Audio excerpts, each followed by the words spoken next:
प्रयागराज में आयोग के ऐलान के बाद भी छात्रों का प्रदर्शन लगातार जारी है। छात्रों की मांग पूरी हो गई, लेकिन एक मांग अभी भी अधूरी है। झारखंड के रण में सीएम योगी ने हुंकार भरी है। उस खबर की भी हम बात करेंगे तो अखिलेश यादव ने फूलपुर में बीजेपी पर निशाना साधा। जालौन में बीजेपी नेता शिवा तिवारी को कार से कुचलकर मारने की कोशिश का आरोप लगाया है। भरतपुर के डॉक्टर ने आगरा के होटल में सुसाइड कर लिया, तो वहीं कानपुर में कॉलेज में छात्रों के दो गुट आमने सामने आ गए। साथ ही उत्तर प्रदेश की कई और बड़ी खबरें आपको विस्तार से दिखाएंगे।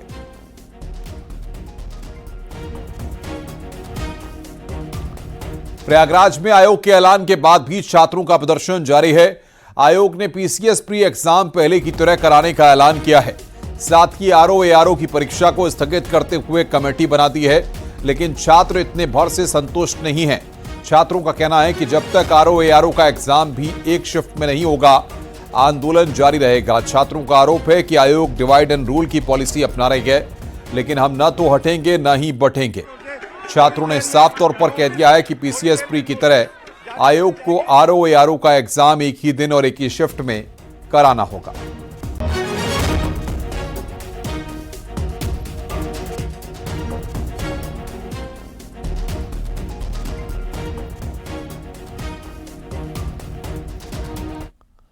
दरअसल लंबी मीटिंग के बाद आयोग ने ऐलान किया है कि पीसीएस प्री की परीक्षा पहले की तरह होगी, जबकि आरओ की परीक्षा स्थगित कर दी गई है और इसके लिए कमेटी बना दी गई है।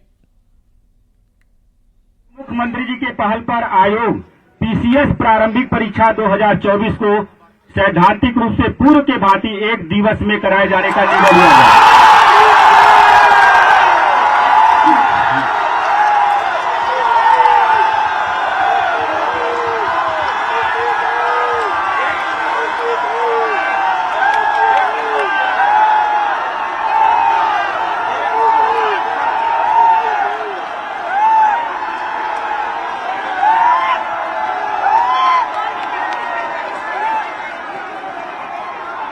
इसी प्रकार समीक्षा अधिकारी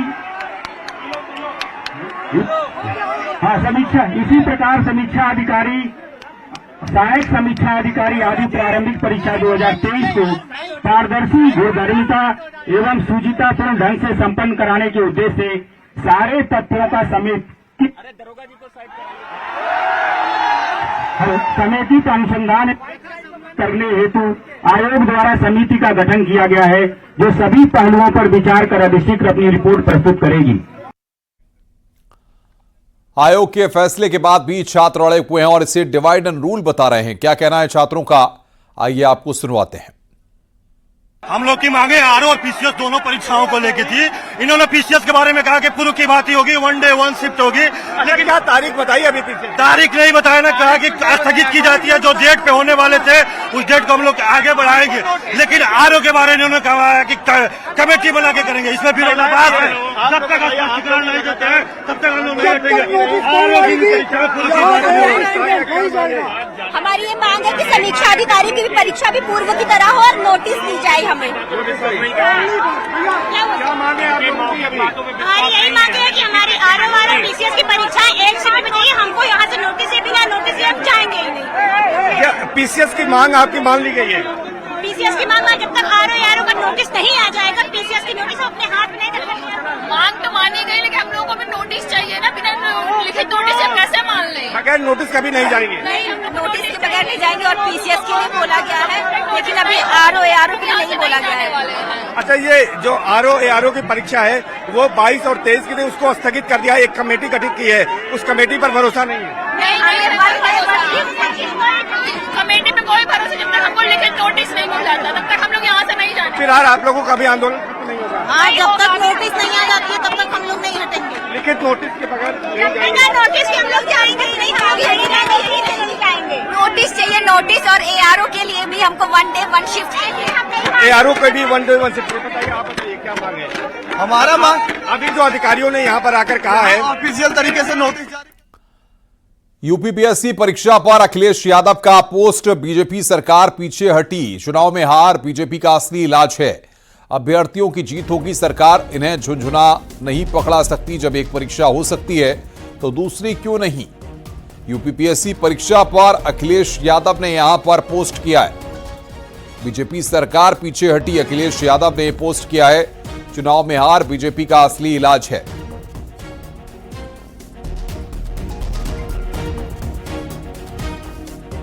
अखिलेश यादव के पोस्ट पर केशव प्रसाद मौर्य का हमला, अखिलेश को बोलने का अधिकार नहीं। अखिलेश यादव चुप हो जाएं तो अच्छा। छात्रों के बीच में एसपी के गुंडों ने माहौल खराब किया है, अखिलेश यादव इसके लिए माफी मांगे। तो केशव प्रसाद मौर्य ने यहां पर अखिलेश यादव के पोस्ट पर पलटवार किया है। मैंने कहा श्री अखिलेश यादव जी को बोलने का नैतिक अधिकार नहीं है प्रतियोगी छात्रों के मामले में। मैं उनको उनका असली चेहरा अभी दिखाऊंगा कुछ देर बाद। जो एफआईआर उन्होंने प्रतियोगी छात्रों के भ्रष्टाचार आयोग जी से बनाया था, उस आंदोलन के दौरान उन्होंने लिखी थी, वह आज भी मेरे पास मौजूद है। श्री अखिलेश यादव जी, अच्छा होगा कि अब चुप हो जाएं और छात्रों के बीच में जाकर के जो सपा के गुंडों ने माहौल खराब किया है, उसके लिए स्वयं श्री अखिलेश यादव जी माफी मांगे। वहीं इस मामले में डिप्टी सीएम ब्रजेश पाठक ने कहा कि हमारी सरकार छात्र हित के साथ है, छात्रों की मांगें मान ली गई हैं। समस्या का समाधान हो गया है और हमारी पूरी सरकार छात्र हितों के साथ है, छात्रों के साथ है। परीक्षार्थियों की मांगें मान ली गई हैं और हर स्थिति में उनको कहीं कोई दिक्कत न हो, इस बात को सरकार सुनिश्चित करेगी और इसके निर्देश अधिकारियों को दे दिए। उत्तर प्रदेश सरकार में मंत्री जयवीर सिंह ने भी सीएम योगी की तारीफ की है और कहा है कि फैसले लेने में सीएम पीछे नहीं रहते हैं। मुख्यमंत्री की कार्यशैली, कार्यप्रणाली गुणवत्ता, पारदर्शिता और ईमानदारी को सुनिश्चितता के साथ चलती है। कोई भी विषय हो जिसमें यह जस्टिफाइड मांग कोई है तो तत्काल माननीय मुख्यमंत्री उसका संज्ञान भी लेते हैं और उस पर क्विक एक्शन भी लेने का काम करते हैं। बच्चों की मांग, बच्चों की चीजें जैसे उनके संज्ञान में आई, तत्काल उन चीजों का संज्ञान भी लिया है। जो मांगे थी उसमें प्रमुख मांगों को भी संज्ञान लेते हुए कार्रवाई की है और साथ ही साथ जो चीज और एक मुख्यमंत्री रहा होगा जिसने क्विक, फास्ट, लोक हित के, जनहित के निर्णय लेने में कोई कंजूसी कभी नहीं करते हैं।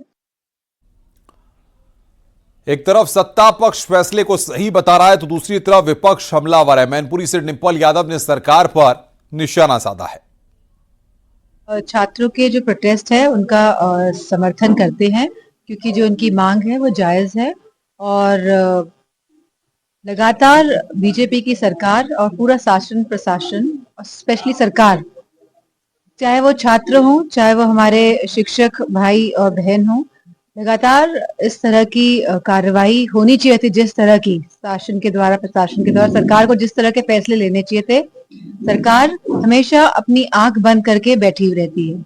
जब जब सरकार को कोई फैसला लेना होता है तब इसी तरह की प्रक्रिया लगातार सरकार की तरफ से दिखाई दे रही है। वाराणसी में कांग्रेस के प्रदेश अध्यक्ष अजय राय ने छात्रों के प्रदर्शन को सरकार की विफलता बताया है। ये सरकार की विफलता है, जो उनके द्वारा आयोग बने हैं वो विफल हैं और कहीं ना कहीं उसमें ढोल में पोल है।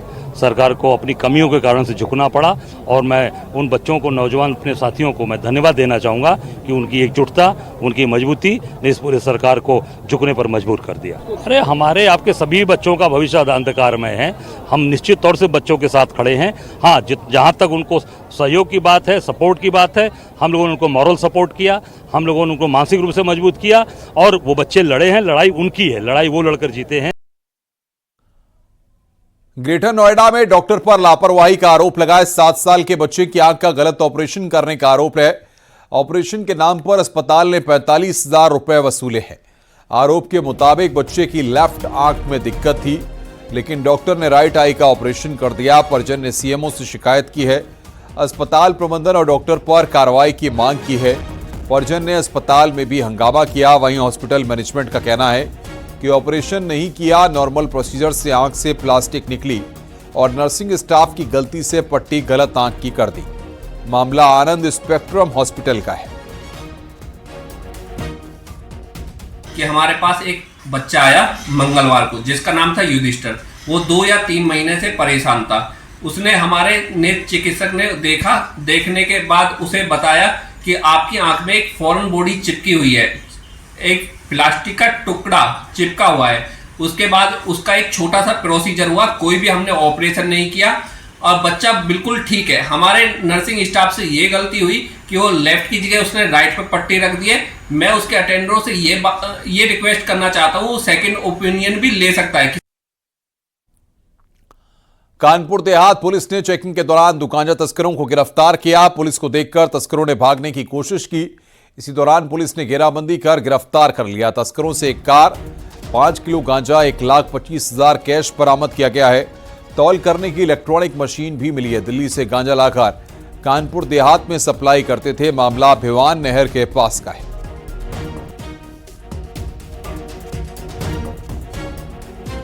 और जब इनसे अपराध के तरीके और के बारे में बात की गई तो इन्होंने बताया कि हम इसे कुलदीप निवासी दिल्ली से प्राप्त करके स्थानीय स्तर पर फुटकर बेचने का प्रयास करते हैं। उसी क्रम में आज भी हम लोग प्रयासरत थे और इस महत्वपूर्ण कार्य के लिए, सराहनीय कार्य के लिए सिवली पुलिस को पुलिस अधीक्षक द्वारा पुरस्कृत भी किया गया।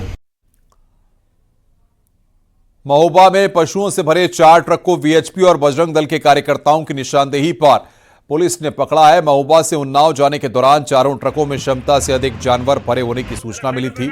हिंदू संगठनों के इस प्रयास से सैकड़ों मवेशियों की जान बच गई है। फिलहाल पुलिस ने 7 आरोपियों के खिलाफ पशु क्रूरता अधिनियम के तहत मुकदमा दर्ज कर पूछताछ शुरू कर दी है, जबकि एक ट्रक ड्राइवर मौके से फरार हो गया।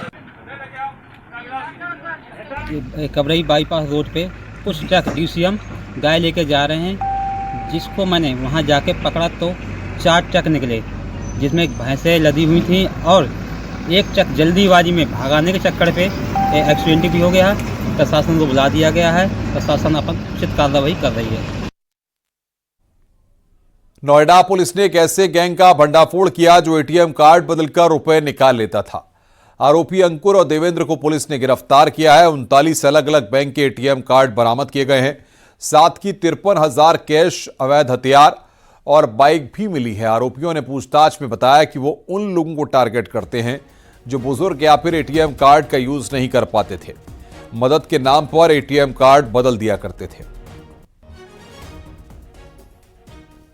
थाना 126 द्वारा 2 अभियुक्तों को पकड़ा गया है जो ATM का फ्रॉड करते थे। ATM का फ्रॉड किस तरह से करते थे? ये साधारण लोगों को ATM में जाते थे और जिससे पैसा निकालने में कोई परेशानी होती थी तो उसको बताते थे कि हम आपकी मदद कर देंगे और मदद के नाम पर ये उससे फ्रॉड कर लेते थे। इनके पास से 39 डिफरेंट बैंक के ATM मिले हैं। तो जैसे ही पैसा निकालते थे तो उसका ATM ये बदल लेते थे और फिर उसका पिन भी मालूम हो जाता था मदद करने के नाम पर और फिर ये उससे लगातार पैसे निकालते थे।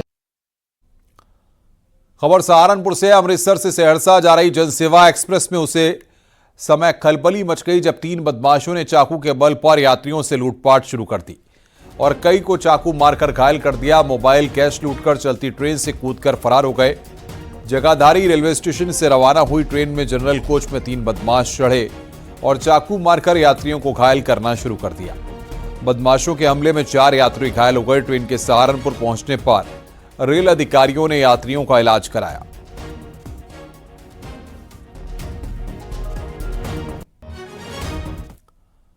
खबर नोएडा से है। बुजुर्ग पर बच्ची के साथ छेड़छाड़ का आरोप है। एक वीडियो भी सामने आया जिसमें बुजुर्ग बच्ची को पकड़ता दिखाई दे रहा है। पुलिस ने वीडियो का संज्ञान लेते हुए आरोपी रईस खान को गिरफ्तार कर लिया। आरोपी की मीट की दुकान सेक्टर 110 में है। पड़ोस की दुकानदार ने मुकदमा लिखवाया जिस पर कार्रवाई की जा रही है।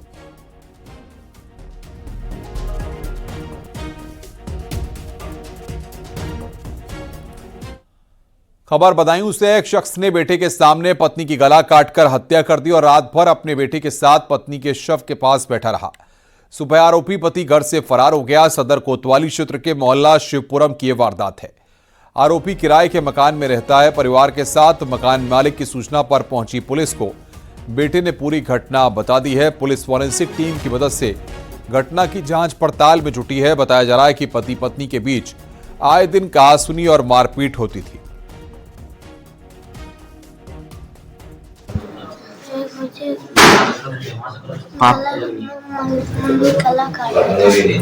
गला काट दिया किसने? पापा ने गला काट दिया मम्मी। का काम करता था, उसने कहा हम अहमदाबाद रहेंगे, बच्चा और बीवी यहाँ रहेगी बच्चे को पढ़ाने के लिए, और बस इस बेस पे हमने दिया था क्योंकि हम भी अकेले रहते थे। तो हमने सोची, सुबह जब उठी थी तो मैंने अपने बाहर अपना सफाई करी, उसके बाद मैं ऊपर फूल लेने चली गई। फिर वो उस बीच निकल गया होगा क्योंकि बच्चा रो रहा था, तो मैंने पूछा क्यों रो रहे हो, तो उसने कहा कि पापा चले गए। तो मैंने कहा पापा आ जाएंगे, तो उसने कम्बल उम्बल हटाया, तो मुझे ये लगा कि मैंने कि इतनी गहरी नींद की सोती नहीं है।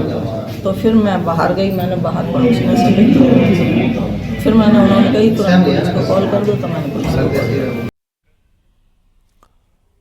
जौनपुर के शाहगंज में स्ट्रीट को पकड़ने गई पुलिस के साथ स्ट्रीट के परिवार ने बदसलूकी की। पुलिस को चकमा देकर आरोपी युवक मौके से फरार हो गया। पुलिस ने 6 महिलाओं को हिरासत में लिया है। स्ट्रीटर खोटहन के पटेला गांव का रहने वाला है। पुलिस स्ट्रीटर को पकड़ने उसके घर गई हुई थी। इस दौरान परिवार के लोगों ने पुलिस वालों से बदसलूकी की और आरोपी को घर से भगा दिया। पुलिस अब आरोपी की पूरी क्राइम हिस्ट्री खंगालने में जुटी हुई है। एक लड़का है हमारे भाई का, उसके एक परिवार रहता है यहाँ, वो आया था अपने गाड़ी घोड़े काम से, उसको ही रोड पे उठा लिए, एसएसजी थी कोई। और के बाद हम तो अंदर थे, हम बात नहीं क्या हुआ क्या नहीं, अपन झगड़ा फिर हल्ला हुआ, तो हम बाहर आए, तब देखेगी सब कह रहे भैया ऐसा है, उसको हाजिर करो, उसको करो। भैया हम कहाँ हाजिर करें, हम दिए ही कहाँ अपने लगा, यही सब बात थी सर। वो गए ऊपर छत देखे, मिला नहीं, लगता है वो बाहर से निकल गया होगा, जो भी रहा हो, यही हम जानते हैं और कुछ नहीं जानते भैया। खबर आगरा से है। होटल के कमरे में भरतपुर के डॉक्टर ने आत्महत्या कर ली। सुसाइड से पहले डॉक्टर ने अपनी पत्नी को कॉल किया था और कहा था कि वो बस 2 मिनट के मेहमान हैं। उसके बाद उन्होंने एनेस्थीसिया के ओवरडोज का इंजेक्शन लगा लिया और उनकी मौत हो गई। भरतपुर के एसआर हॉस्पिटल में राजकुमार चौधरी रेडियोलॉजिस्ट के डॉक्टर थे। वो आगरा के एक होटल में रुके हुए थे। सूचना पर थाना पुलिस के साथ एसीपी भी मौके पर पहुंच गए।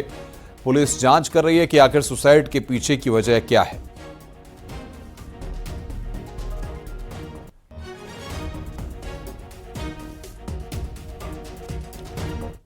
शाहजहांपुर में 5 साल का लड़का गायब हो गया था। तीसरे दिन बच्चे का शव तालाब में मिला।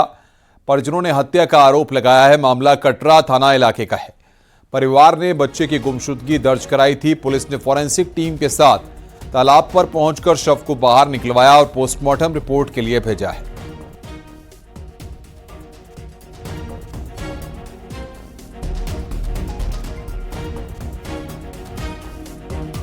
खबर आगरा से। अज्ञात हमलावरों ने दूध कारोबारी के सिर में गोली मारकर हत्या कर दी। कैंटीन पर दूध सप्लाई कर गांव लौटते वक्त वारदात को अंजाम दिया गया। हत्या के पीछे की वजह का पता नहीं लगा है। थाना फतेहाबाद क्षेत्र के प्रतापपुरा गांव की यह वारदात है। पुलिस मामले की जांच पड़ताल में जुटी हुई है।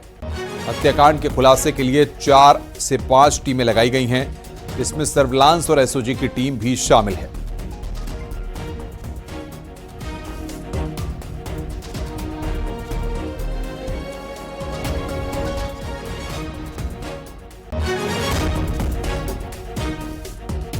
मोनू शर्मा को गोली मार दिया गया है। इस सूचना पर तत्काल एसीपी एसएचओ मौके पर पहुंचे, थाना की टीम पहुंची और इलाज के लिए ले जाया गया, जिसमें उनकी मृत्यु घोषित किया गया। घटनास्थल पर फील्ड यूनिट एसओजी सर्विलांस टीमें आ गई हैं। घटना के वर्कआउट के लिए टीमें लगा दी गई हैं। जल्दी घटना का अनावरण कर दोषियों को जेल भेजा जाएगा।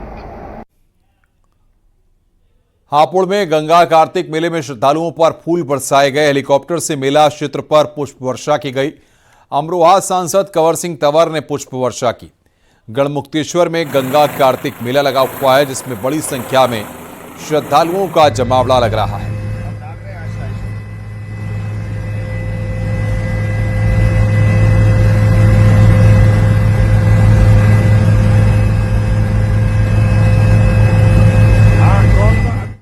मुख्यमंत्री योगी आदित्यनाथ आज झारखंड के चुनावी रण में थे। सीएम ने आज ताबड़तोड़ 3 रैलियों को संबोधित किया। निरसा विधानसभा, बोकारो विधानसभा और बेरमो में सीएम ने रैली की। इस दौरान विपक्ष पर जमकर प्रहार किया।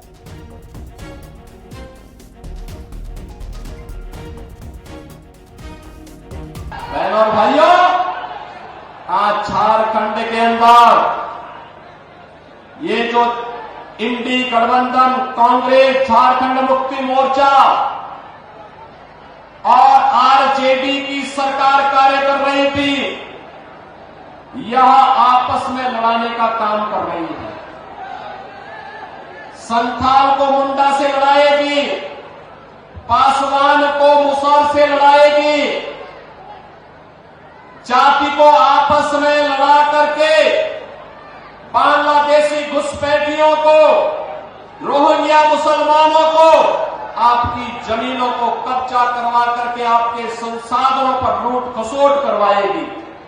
और इसीलिए तो मैं आपसे बार बार कह रहा हूं, बटे थे बहनों और भाइयों तो अयोध्या का अपमान झेलना पड़ा था, बटे थे तो पाकिस्तान और बांग्लादेश बन गया, बटे थे तो काशी में अपमान झेलना पड़ा था, बटे थे तो बहन बेटियों की इज्जत के साथ खिलवाड़ हुआ था।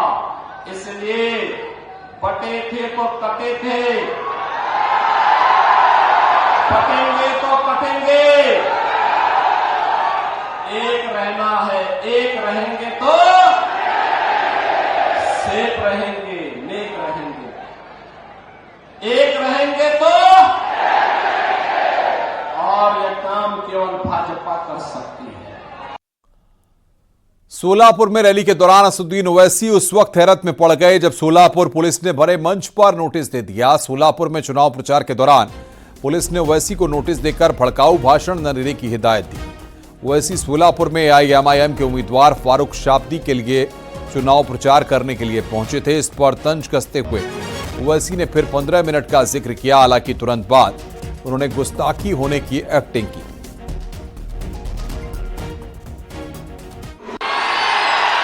3 दिन पहले मोदी आए थे, मोदी को देना था ना, देना था नहीं देना था, उनको नहीं दिए, ओवैसी को दिए, क्योंकि मैं सन इन लॉ हूं, क्या हूं नहीं मालूम। In lighter vein, don't take it seriously. अब ये आप बताइए, ये क्या है? जहां मैं चले जाता हूं महाराष्ट्र में, आपसे मोहब्बत का इस खत लेकर आए हम, आइए। तो मैं भी उनको दिल में देख के बोला, वाह मेरी महबूबा आ रही है, वाह तेरा ही इंतजार था। ये कैकू ससुरे की तरफ से आई नोटिस, दामाद से बहुत मोहब्बत करते ना इन्हों, और हम इनके भाईजान हैं, ससुरे भी उन्होंने है, हम उनके भाईजान भी हैं। I love. सुनो सुनो, अभी टाइम कितना है? हाँ 15 मिनट है अभी। Very sorry, very sorry. 9:45 देखो, 9:45। CNBC TV 18 के ग्लोबल लीडरशिप समिट 2024 में केंद्रीय मंत्री पीयूष गोयल ने भारतीय रिजर्व बैंक से ब्याज दरों में कटौती की सिफारिश की है। पीयूष गोयल ने कहा कि उनकी स्पष्ट राय है कि भारतीय रिजर्व बैंक को ब्याज दरों में कटौती करनी चाहिए ताकि आर्थिक विकास को गति मिल सके। उन्होंने कहा कि मौजूदा फूड इन्फ्लेशन का इन्फ्लेशन मैनेजमेंट से कोई संबंध नहीं है और निजी निवेश में भी भारी वृद्धि देखने को मिल रही है।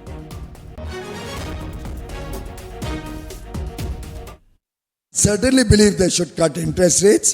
Growth needs a further impetus. We are the fastest growing economy in the world. We can do even better. And frankly, the largest component of inflation is food inflation. I think it's an absolutely flawed theory that food inflation should be considered while deciding on the interest rate structure. Food inflation has nothing whatsoever to do with managing inflation. That's a demand supply situation. UP के जालौन में BJP नेता शिवाद तिवारी को car से कुचलकर मारने की कोशिश का आरोप लगा है। शिवाद तिवारी के भाई का आरोप है कि उन्हें लगता है कि उरई कोतवाली के इंस्पेक्टर ने ही उनके भाई पर जानलेवा हमला कराया है, क्योंकि वो कई बार कोतवाल की शिकायत अफसरों से कर चुके हैं। बीजेपी नेता शिवाद तिवारी को कार से कुचलने की कोशिश का सीसीटीवी भी पुलिस को मुहैया कराया गया है, लेकिन आरोप है कि पुलिस इस केस में कोई कार्रवाई नहीं कर रही है, जिसके बाद कई लोगों ने उरई कोतवाली के खिलाफ प्रदर्शन भी किया।